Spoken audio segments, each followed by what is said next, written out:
Hello students, welcome to all. My name is Deepmala Ramcharan and today we will start NCERT class 12 Geography chapter 1st Human Geography Nature and Scope part 1. In today's lecture video we will discuss about the concept of human geography. आज के अपनी इस lecture video में हम मानव भूगोल की संकल्पना के बारे में डिस्कस करेंगे. Firstly, what is geography? भूगोल क्या है? The term geography is originated from the two Greek word geo and grapho. Geo means earth and grapho means to describe. भूगोल शब्द की उत्पत्ति दो यूनानी शब्द जी और ग्राफो से मिलकर हुई है. जी का अर्थ है पृथ्वी और ग्राफो का अर्थ है वर्णन करना. So the geography is the science in which we studies about the earth. इस प्रकार भूगोल वह विज्ञान है जिसके अंतर्गत हम पृथ्वी का अध्ययन करते हैं. Now the earth comprises two major components. Nature or physical environment and life forms including human beings.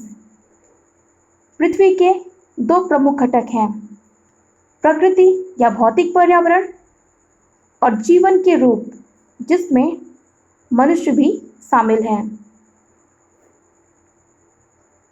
Physical geography studies about physical environment. भौतिक भूगोल के अंतर्गत हम भौतिक पर्यावरण का अध्ययन करते हैं, such as lithosphere, atmosphere, hydrosphere and biosphere. Human geography studies the relationship between natural and human world, the spatial distribution of human phenomena and how they come about, the social and economic differences between different parts of the world. अर्थात मानव भूगोल प्राकृतिक एवं मानवीय जगत के बीच संबंधों, मानवीय परिघटनाओं का स्थानिक वितरण तथा उनके घटित होने के कारण एवं विश्व के विभिन्न भागों में सामाजिक और आर्थिक विषमताओं का या विभिन्नताओं का अध्ययन करता है. Dualism in geography. भूगोल में द्वैतवाद.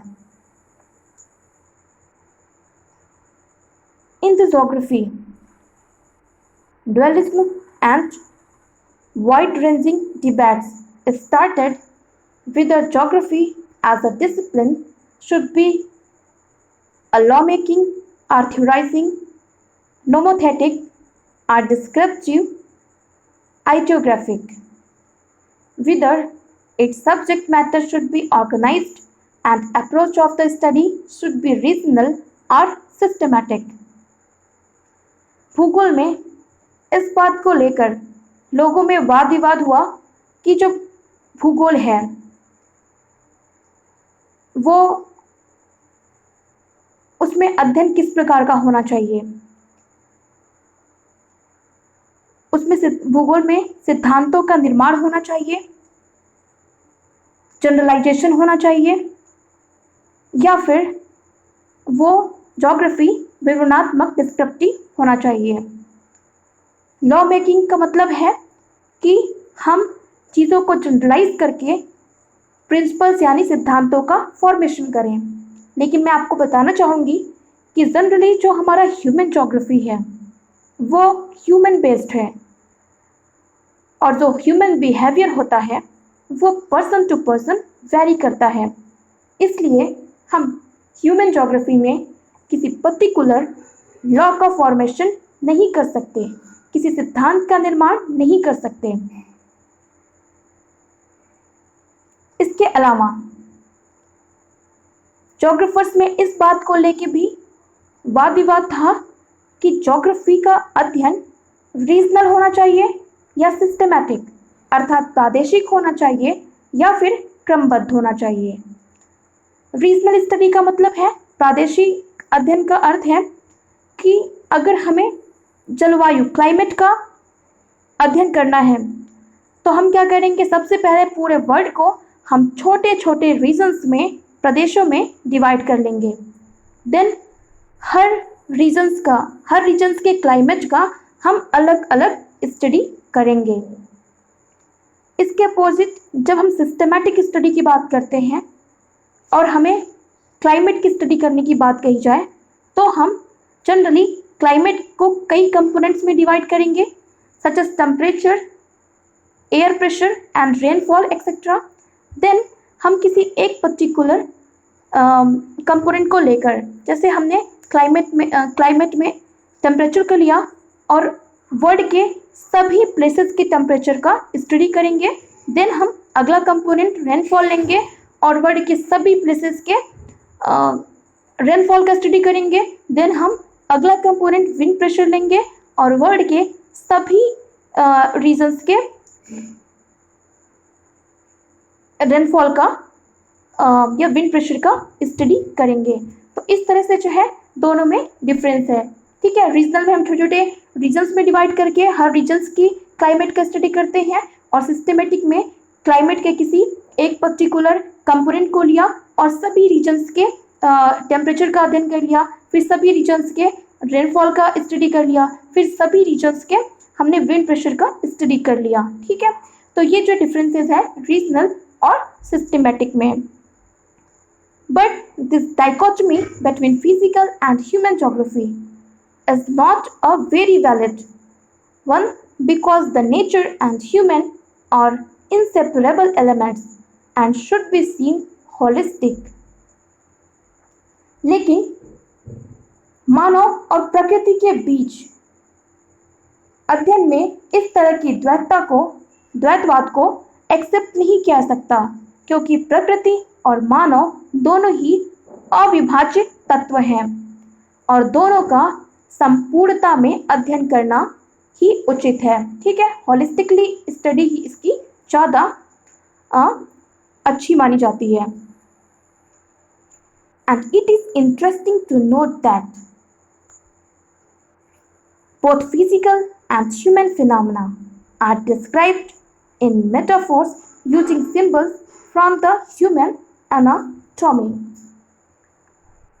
इसके अलावा यह जानना रुचिकर है कि भौतिक और मानवीय दोनों परिघटनाओं का वर्णन मानव शरीर रचना विज्ञान के प्रतीकों का प्रयोग करते हुए किया जाता है।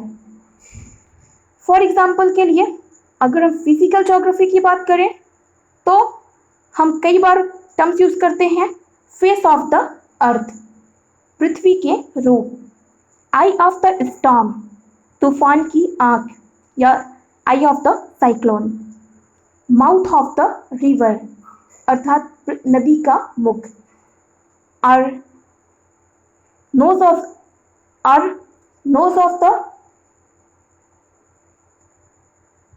isthmus अर्थात नोथ ऑफ द ग्लेशियर्स अर्थात ग्लेशियर्स की नासिका या नाक। इसी प्रकार नेक ऑफ द isthmus अर्थात जलजम्रुमध्य की ग्रीवा या neck, and profile of the soil अर्थात मिट्टी की पार्श्विका या परछेदिका।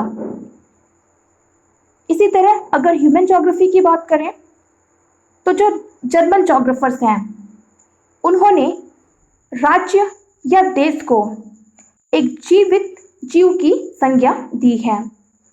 इसके अलावा कई बार हम ज्योग्राफी में networks of road, railways, waterways के लिए आर्टरीज ऑफ सर्कुलेशन अर्थात रक्त परिसंचरण की धमनी वर्ड का यूज करते हैं।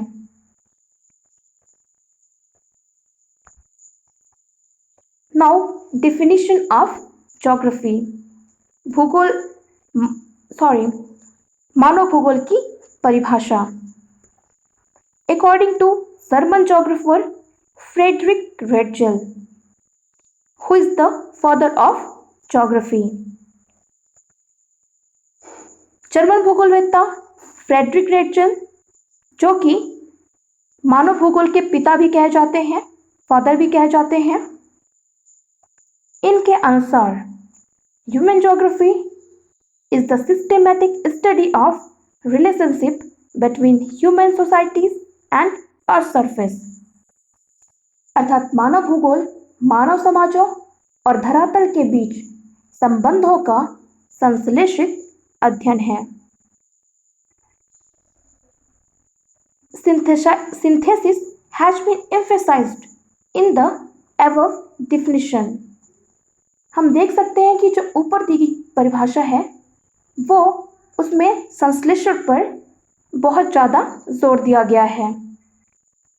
And according to the American geographer Ellen Churchill Semple, Ellen Churchill Semple ये रेटजेल की शिष्या रही हैं और ये नियतवार डिटरमिनस जो कि रेटजेल द्वारा दिया गया था उसकी बहुत ही समर्थक रही हैं।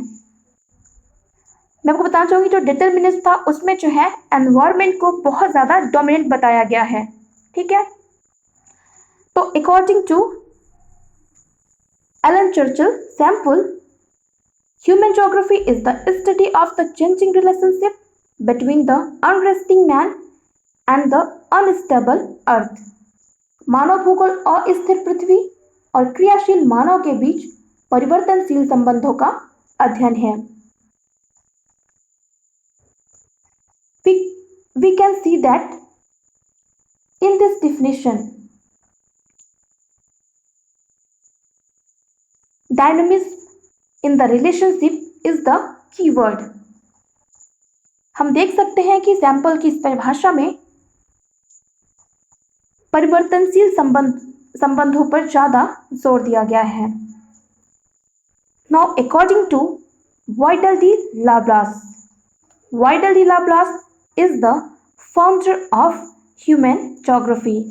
वाइडल डी लाब्लास एक फ्रेंच भूगोलवेत्ता हैं, ज्योग्राफर हैं और इनको मानव भूगोल का वास्तविक संस्थापक कहते हैं।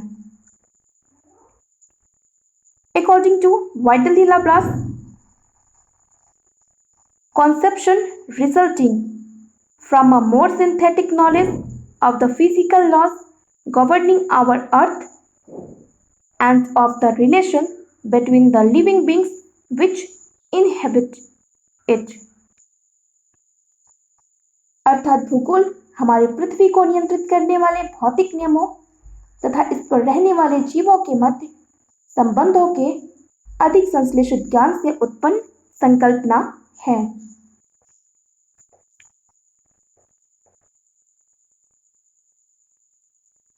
इस प्रकार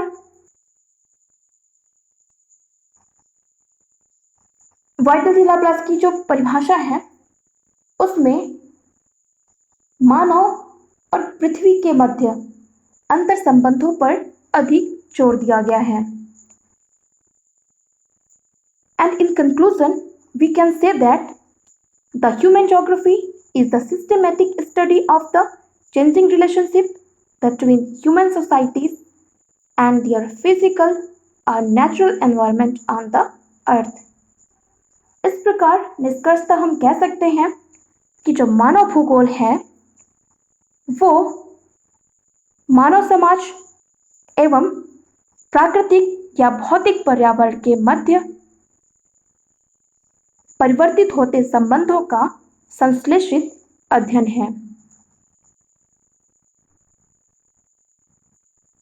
आज के लिए बस इतना ही। कल नेचर ऑफ ज्योग्राफी हम फिर से कंटिन्यू करेंगे।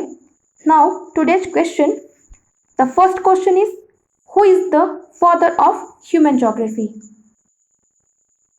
And second is who is the founder of human geography. इन दोनों क्वेश्चन का आंसर आप मुझे नीचे दिए गए कमेंट बॉक्स में लिखकर दे सकते हैं। और आज के वीडियो से रिलेटेड कोई भी क्वेरी हो तो आप मुझे नीचे दिए गए कमेंट बॉक्स में लिखकर पूछ सकते हैं। Now thank you and